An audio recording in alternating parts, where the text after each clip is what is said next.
Assalamualaikum warahmatullahi wabarakatuh.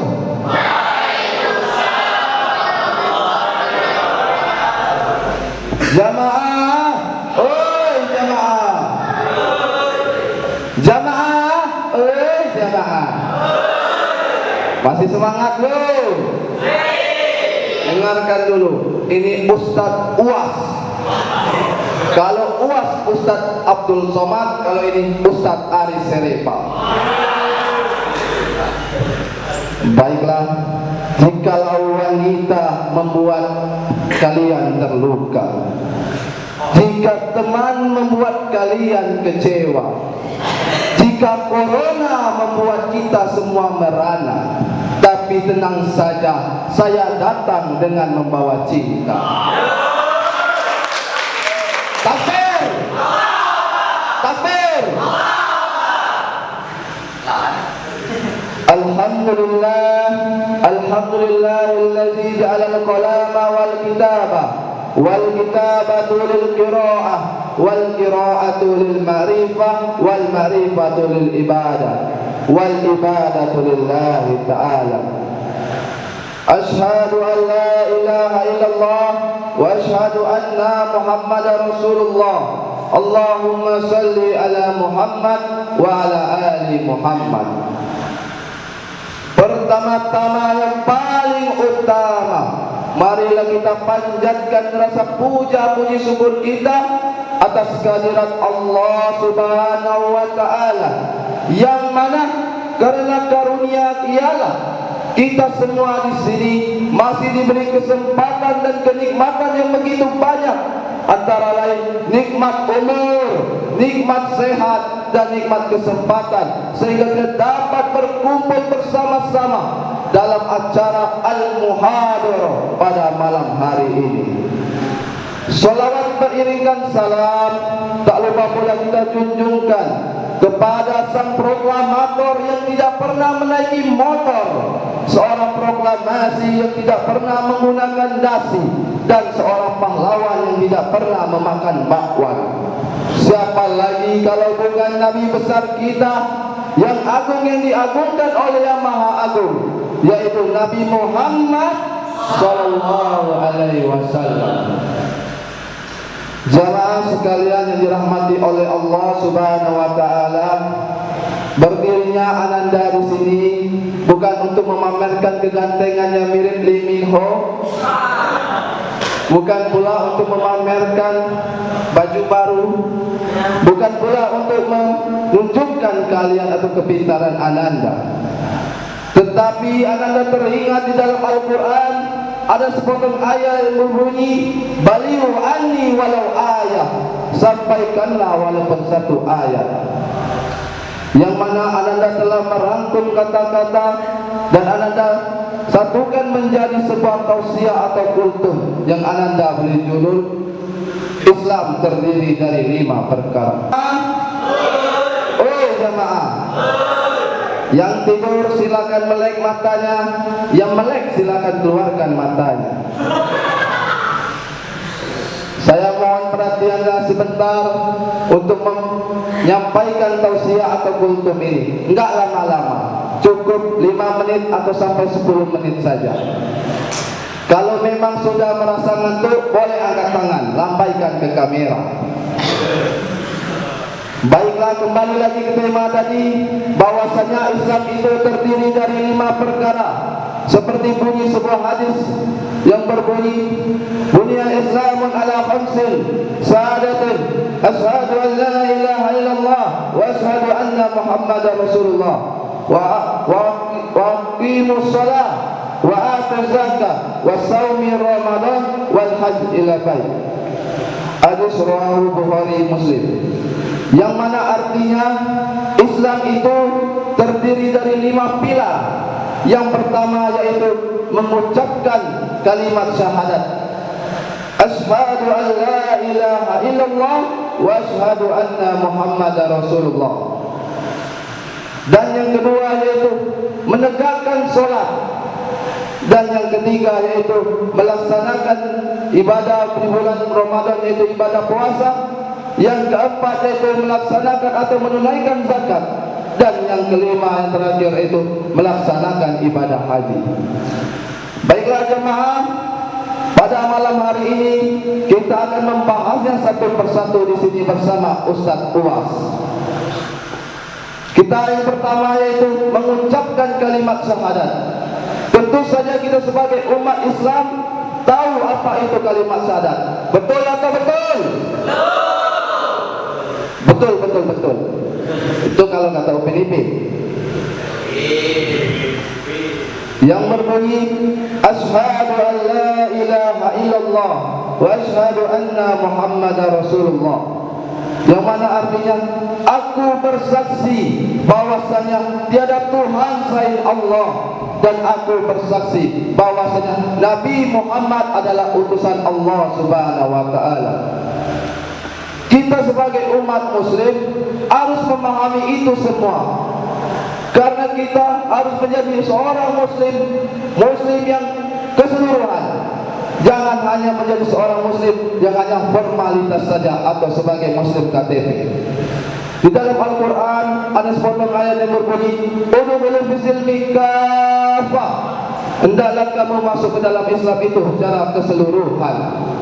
Oleh karena itu, sebagai umat muslim, terkhususnya kita para laki-laki yang ganteng-ganteng dan tinggi-tinggi serta wajahnya bersinar ini, kita jangan lupa terhadap kalimat syahadat ini, karena ini adalah kunci utama kita. Dan kita jangan pula menjadi seorang muslim yang hanya muslim di KTP saja, tapi kita juga harus melaksanakan apa yang dianjurkan dan dilarang oleh Nabi Muhammad SAW. Seperti misalnya kita melaksanakan kewajiban-kewajiban kita, dan kita pun meninggalkan larangan-larangan yang tidak boleh kita lakukan. Seperti kewajiban yang paling utama yaitu ialah melaksanakan solat 5 waktu. Adapun larangan yang dilarang oleh Allah banyak sekali. Yang paling utama yaitu jangan sama sekali kita mendekati yang namanya zina. Baik itu zina mata, zina hati, atau zina perkataan. Oi jamaah, lanjut tak nih? Oke, kalau lanjut. Kalau tidak lanjut tadi saya turun. Yang kedua yaitu mendirikan sholat. Mendirikan sholat inilah juga salah satu yang paling penting di agama Islam. Karena apa? Karena kita sebagai umat Islam, ciri khas kita yaitu melaksanakan sholat 5 waktu sehari semalam. Mulai dari sholat subuh, sholat zuhur, asar, maghrib, isya. Tapi yang paling baik lagi dan yang lebih bagus lagi, laksanakanlah sholat 5 waktu ini secara berjamaah. Karena apa? Karena apabila kita melaksanakan sholat 5 waktu ini secara berjamaah, pahalanya lebih tinggi lagi daripada kita sholat sendiri. Kalau sendiri itu cuma 1, kalau berjamaah itu 27. Betul atau betul? Ibarat kata misalkan kita mati esok hari, tapi pahala kita masih kurang 12. Nah, kita melaksanakan ibadah sholat 5 waktu, tapi sendirian. Padahal di dekat rumah kita itu ada masjid atau musola yang melaksanakan ibadah sholat berjamaah, tapi kita lebih memilih sholat sendirian. Maka sehari itu kita cuma mendapatkan 5 pahala dari sholat itu. Tapi apabila kita melaksanakannya dengan secara berjamaah, 1 kali kita sholat saja sudah 27. Sedangkan yang kita butuhkannya itu 12. Berarti kalau 27 dikali 5 sudah 100 lebih. Maka insya Allah kita akan memasuki yang namanya surga Allah. Amin, amin ya rabbal alamin. Nanti di akhirat kelak, yang pertama kali dipertanyakan yaitu amal tentang sholat. Apabila sholat kita bagus, insya Allah yang lainnya mengikuti. Tetapi apabila sholat kita saja sudah bolong-bolong, tidak tahu urusan yang lain. Mungkin malaikat agak marah, ada cambuk, pucut. Ingat, azab Allah itu sangatlah pedih. Itu saja. Ingat, Jangan kita bermain-main.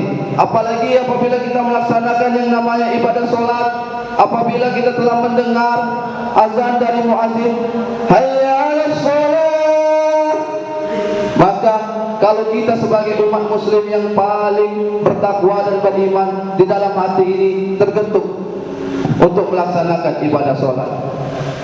Jadi yang merasa sering kelapar ke musola, ke masjid, introspeksi lagi diri. Mungkin ada kesalahan selama ini atau perbuatan yang kita lakukan terhadap sesama teman atau saudara kita yang belum dimaafkan.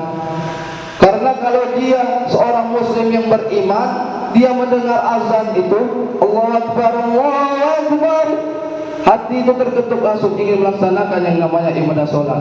Sesibuk apapun dia, setinggi apapun jabatannya, sekaya apapun dia, kalau ia beriman dan bertakwa, maka hatinya langsung tergetuk dan langsung melaksanakan ibadah solat. Bila melaksanakan solat, hendaklah laksanakanlah dengan secara khusyuk dan ikhlas dari hati terdalam. Jangan niat datang ke masjid untuk cari cewek. Betul nggak Bang Angga? Jangan niat datang ke masjid, wah malam nih ada ini acara Isra Mi'raj, ada kue biasanya. Iya kan Bang Angga? Jangan pula melaksanakan solat karena untuk dilihat oleh masyarakat sekitar, untuk dipuji. Jangan, tapi laksanakanlah solat dengan hati nurani, dengan keinginan dari dalam hati kita sendiri. Baiklah, kita lanjutkan ke dalam hadis tadi, kembali lagi ke laptop. Yang ketiga yaitu, ada gangguan salah teknis sedikit. Yang ketiga yaitu melaksanakan yang namanya ibadah puasa di bulan Ramadan. Kita sudah 2 tahun ini melaksanakan ibadah puasa di bulan Ramadan, tidak terlalu leluasa atau tidak terlalu bergembira. Karena apa? Karena kita dalam kondisi pandemi COVID-19. Tapi bagi yang jarang puasa malah senangan, karena kita di luar sana wajib pakai masker, mulut ditutup, ngunyah bakwan tidak kelihatan. Iya kan Bang Angga? Tapi saya yakin anak-anak di MPS ini, apalagi dididik Ustadz Pebi, pasti puasanya full semua. Tapi fullnya nggak seharian, dari pagi sampai maghrib. Kalau dari pagi ke pagi kurus mana enggak?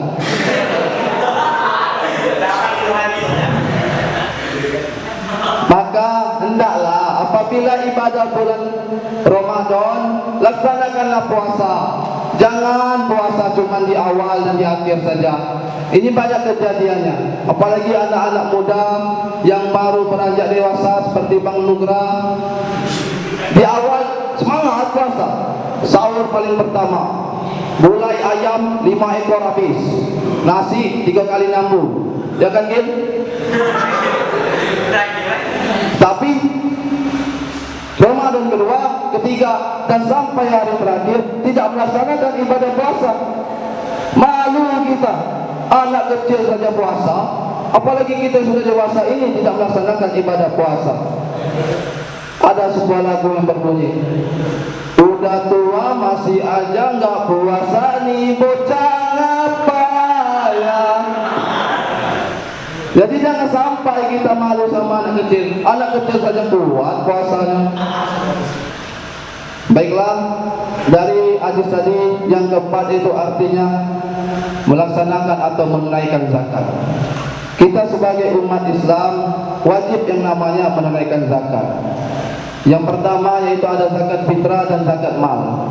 Yang mana zakat fitrah itu dikeluarkan di menjelang kita Lebaran. Itu sudah ada ketentuannya semua. Kalau mau tanya ketentuannya, tanyakan pada guru saya, Ustadz Pebi. Kalau tanya sama saya, mungkin ilmu saya masih kecil, saya belum berani untuk menjelaskannya. Dan yang kedua itu zakat mal atau zakat harta. Itu bagi yang memiliki kelebihan harta, mungkin dikeluarkannya 1 tahun sekali. Betul atau betul? Betul. saya belum menguasai di bagian zakat ini, kita lanjut, skip dulu. Yang kelima yaitu melaksanakan ibadah haji. Kita melaksanakan ibadah haji bagi umat muslim ini wajib bagi yang mampu. Di sini ada yang sudah haji? Jamaah? Oh, jamaah. Ngopi ngapa ngopi? Pada ngantuk belum? Jarang Ustaz Uwas tidak kesini. Ini tadi batalkan meeting tadi banyak demi pondok pesantren Muhammadiyah boarding school. Karena di booking Ustaz Pepi tadi terbang langsung dari Jakarta langsung ke Bengkulu. Ustaz Aris Syarifah, insya Allah nanti bisa menjadi seorang presiden. Amin. Saya doakan semua yang sekolah di MBS ini, baik itu murid, guru, dan juga pembina asrama, semoga kita semua dapat melaksanakan yang namanya ibadah haji ke Mekah. Amin, amin, Allahumma amin. Supaya kita dapat menyelesaikan dan menyempurnakan ibadah kita. Semoga nanti apabila telah berangkat haji, jangan menjadi haji-haji, jangan mau gelarnya saja, tapi laksanakanlah ibadah haji itu dengan keikhlasan, yang terutama itu keikhlasan dan niat yang lurus. Jangan mau melaksanakan ibadah haji hanya untuk bertamasya, berfoto-foto saja. Foto di Mekah, buat status. Foto lagi di makam Nabi, buat status. Jangan. Tapi laksanakanlah ibadah haji itu sesuai ketentuannya, supaya kita menjadi haji yang betul, haji sebenarnya. Mungkin itu saja ceramah yang dapat saya sampaikan. Adapun kesimpulan dari ceramah saya ini, Islam itu terdiri dari 5 pilar. Yang pertama yaitu mengucapkan kalimat syahadat, dan yang kedua melaksanakan ibadah sholat, yang ketiga melaksanakan ibadah puasa, yang keempat melaksanakan dan menunaikan zakat, dan yang kelima melaksanakan ibadah haji bila mampu. Mungkin cukup sekian.